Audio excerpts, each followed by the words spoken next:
Welcome to Jerusalem, everybody.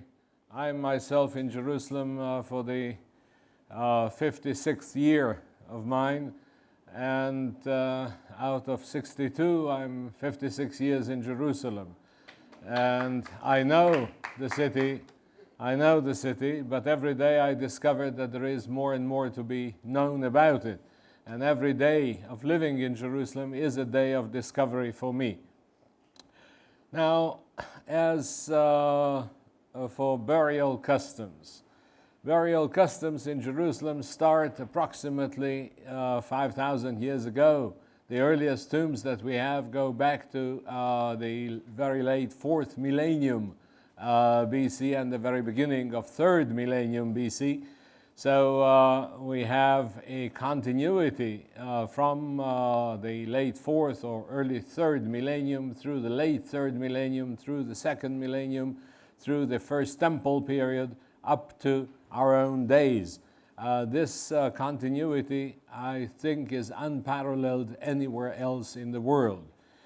The tombs of First Temple period, from the time of the Davidic dynasty, from the 8th and 7th centuries BC, they are known in Jerusalem mainly since the 70s of the 20th century. The tombs are arranged in 3 cemeteries. One is the Eastern Cemetery in Siloam village. The other one is the Northern Cemetery north of Damascus Gate, of which the Garden Tomb is only one example. And the third one is along the Valley of Hinnom, which embraces the historical city on the western side as well as on the southern one.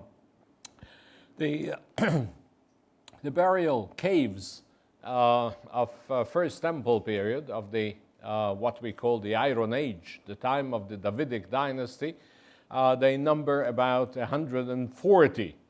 And some of the characteristics of them are already visible in this picture, which shows myself in a younger age than today. The picture shows you. Thank you. Right there. Where?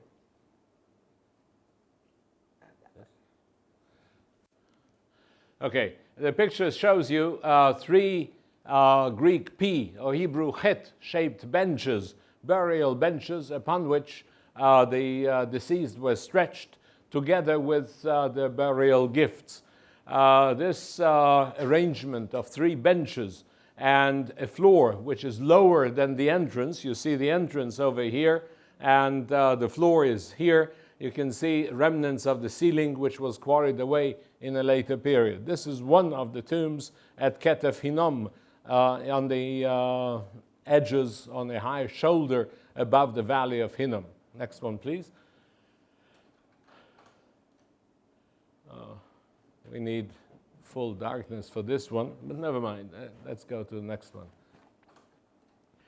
Now, the dark picture that we have seen before marks the burial cave of the royal steward in the 22nd chapter of the book of Isaiah.